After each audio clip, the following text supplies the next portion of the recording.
Conrad, let's talk about that sale to Turner with David, because I know that's something that everyone wants to know. And David, you obviously maintained a presence with the company after that. But 1988 was a big transitional year for your family, for you, and I guess we can go back and talk about the move to Dallas and with Jimmy and Dusty moving to Dallas. I mean, to be honest with you, I really don't think that settled too well with the family. Am I right to say that? No. I mean, no, it did not. It was the wrong deal. Right. Dusty wanted to go home. I can't blame him for that. And Jimmy in a new marriage, and it was, if he had waited, we'd just pick up the pieces. As far as Mid-South Wrestling. Sure. They own so much money, but he decided that no, we're going to do this, and so it ended up, and it split. Right.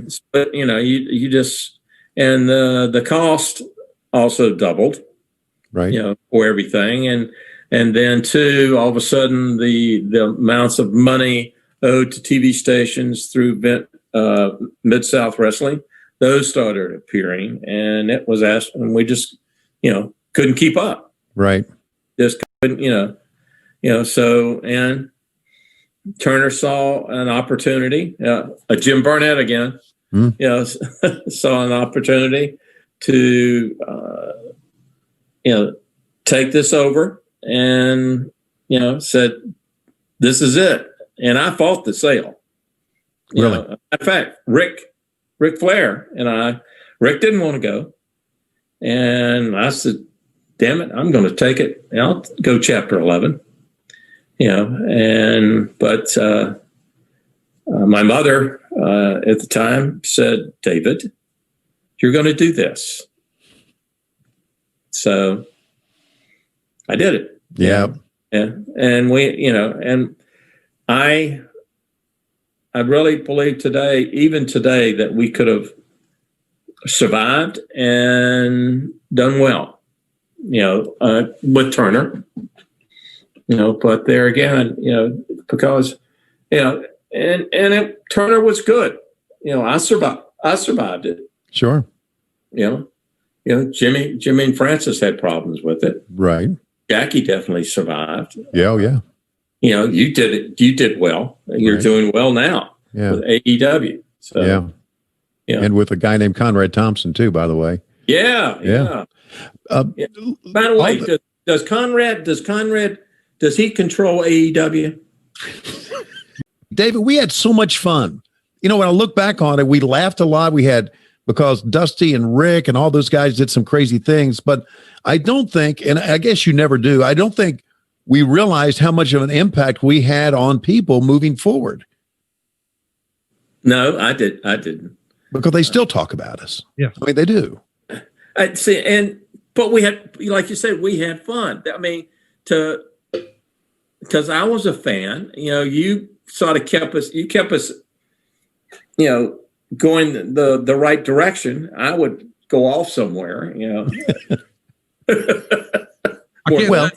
can't think how many times a week we get tweeted, look at him, Tony, look at him. That's right. Loved your line. Look at him. And yeah. So I'm curious, can we talk a little bit more about the whole Black Saturday thing? You see Vince McMahon pop up on the old Georgia time slot. Did you immediately think, man, that was a missed opportunity? Or how did that deal come together for you to, get back that time slot for Southern Wrestling and Jim Crockett Promotions? Jim Barnett was the catalyst. Number one, Ted Turner and Vince McMahon did not get along. It's like oil and water.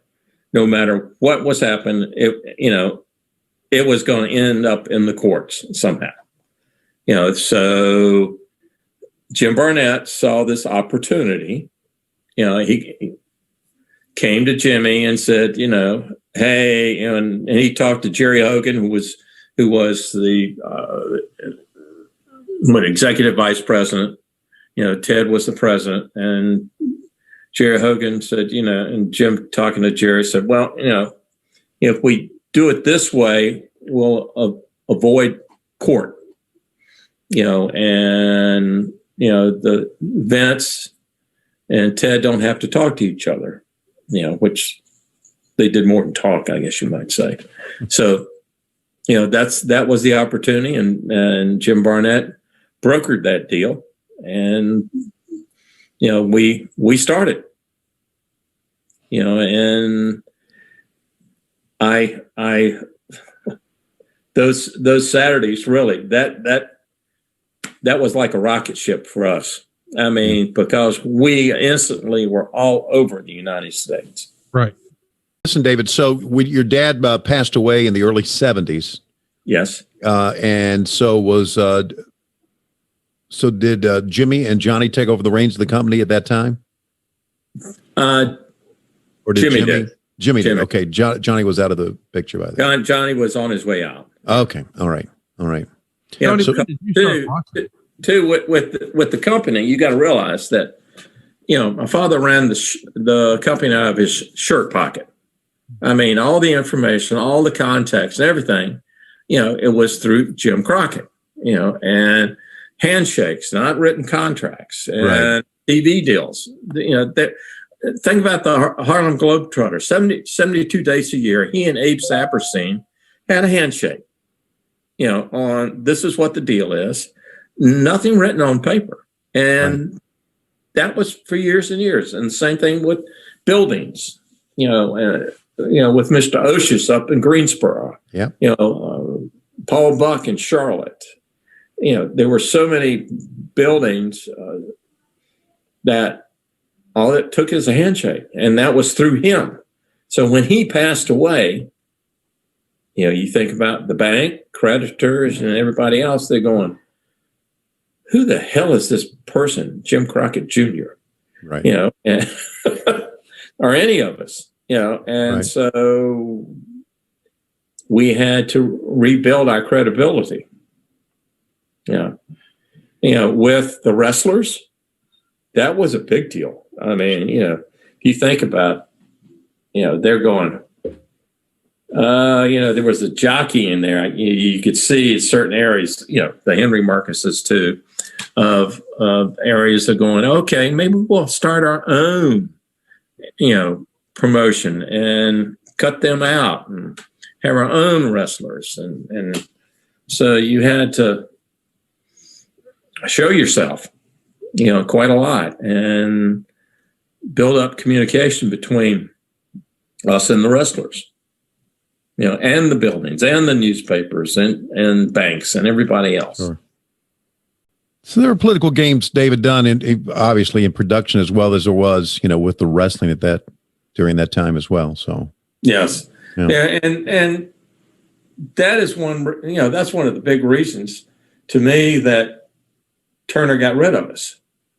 That they didn't like, that was too much of an aggravation. At one time, we were making money hand over fist for them. We were getting the ratings, but it was all the other stuff, there that they did not need. Bill Watts carrying a gun to, CNN Center. Right. Yeah, that's great. Yeah, that's great. And then the calls to HR, about search. It just, nah.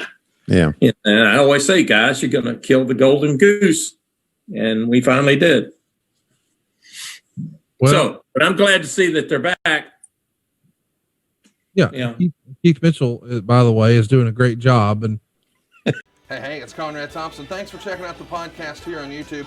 Be sure to hit the subscribe button and the notifications bell so you get a notice anytime we upload some new content. And go save yourself some money right now. If you're in a 30-year loan or you have credit card debt, it's not a matter of if I can save you money. It's a matter of how much. Find out right now for free at SaveWithConrad.com.